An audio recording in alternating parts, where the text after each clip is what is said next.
The Face of the Franchise series in MLB The Show 22 are a series of 90 overall cards you can get in the featured program to start off the game. These cards are going to be really valuable to building your team, whether you're getting them randomly in those no-sell packs, choosing them in those choice packs, or buying them on the market. So what I want to do today is go through all 30 of the cards, recommend some that I think are the ones you should be getting first and the ones you should probably be waiting on whenever you have a choice to take them. The beauty of this program is all these cards are 90 overalls, and I think they are all basically on the same playing field, which is very fun, and whoever you end up with, I don't think there are any wrong answers. However, I do want to suggest some first for you to get, whether you're buying or you're getting to those choice packs, so you can choose the right players that'll provide you the most long-time value. These are my opinions, but if you disagree, want to discuss my opinions, let me know in the comments on what you think. I would love to see them there. But now, let's hop on into the list and go through each tier of cards. First of all, I want to make it clear again, these are just my preferences and my opinions. There are no wrong answers. Always use whoever you do best with and whatever your team needs. And I'm going to go through each tier, really just pointing out which ones I would suggest the least, work my way up to the ones that I think are more must-have. First, we have the D tier. Again, you could do well with these cards, but I'm not rushing to the gate to suggest them because of the positions they play, the type of attributes they have, and the other players that are also available in here.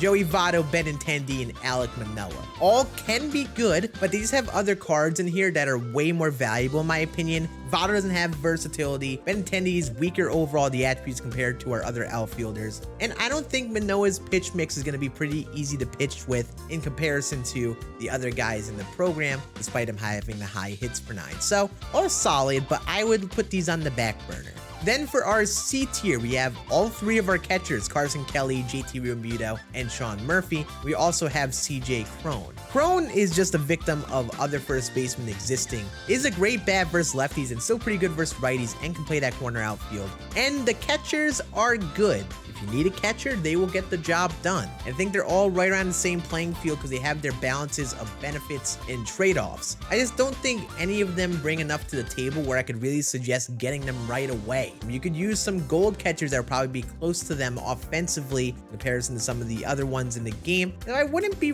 rushing to use these in particular, but if you end up with them, it's not really that bad because they play catcher. Then we have our B tier. I think Cronenworth and Tommy Edman are some underrated names that can play above those attributes that they show. And they also have positional versatility, which brings them value. They could play multiple positions for your team whenever you need them. Casey Mize is definitely a better pitcher than Manoah, but again, that K's prime is a little lower, and he's lacking one pitch, I feel like, from being incredibly good. Some people will be lights out with him, I bet. Some people might get rocked with him because he might be tough to pitch. Doesn't bring enough velocity to the table. Devers is a great option versus righties as a third baseman, and Clase can be a frustrating pitcher to face with Outlier, but as long as anyone can get a grasp of that Outlier, I think he's going to be more than hittable, unfortunately. He does get value being that Outlier diamond reliever for your bullpen to start off the game, and just being one of the relievers you go to the end of the game, so I still like him as a player. Then we have our A tier. We have Luis Robert and Buxton, who are great defenders at center field. Robert gets diamond defense after a couple parallels. Robert actually has a little bit better offense overall, and still gets some quirks, and should be a nice bet. Kind of like how Buxton is, but Buxton has the top level speed and defense, literally as best you could basically get at the sacrifice of the hitting overall, but he'll likely play above that. The swing works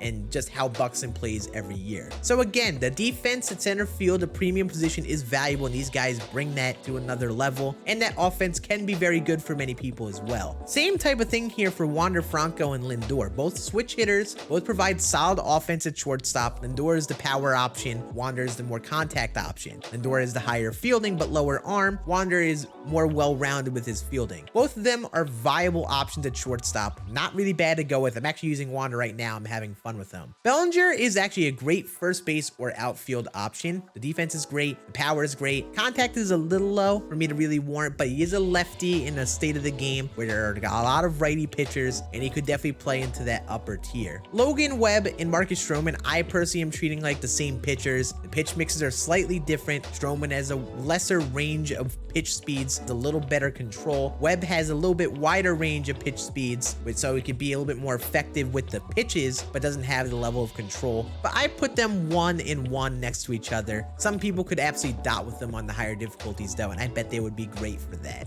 And Devin Williams, his pitch mix can be good with that fastball cutter combo, but the 3 pitches, not the fastball, are all the same speed. I can again picture some people struggling to pitch with them despite the good hits for 9. So I don't know if I can put him S tier because he might not be the best closer in the game, but he'll be very valuable nonetheless as again one of those diamond relievers you go do the end of game. And then finally we have our S tier, which is just stacked with names. Guys like Acuna and Trout, you would just guess are that good. They have quirks. They have very well-rounded attributes. They are actually a little bit lower on defense, so that is the kind of trade-off with them, sacrificing some defense in comparison to some of our other options here. But listen, you can't go wrong with them. If you want to use them as a step up to the live series, perfectly fine with that. Can't go wrong with it. Jazz might not be S tier. I may be overrating him here, but I love his card. He's been raking, and the hitting attributes are well-rounded. He has great defense and speed at second. He's the only real primary second baseman here that I would really suggest using overall. So I can't do anything but say good things about Jazz. Josh Bell, I think, is the go-to first baseman. Switch hitter, well-rounded hitting, and can slide in the corner outfielders. Mitch Haniger and Kyle Tucker,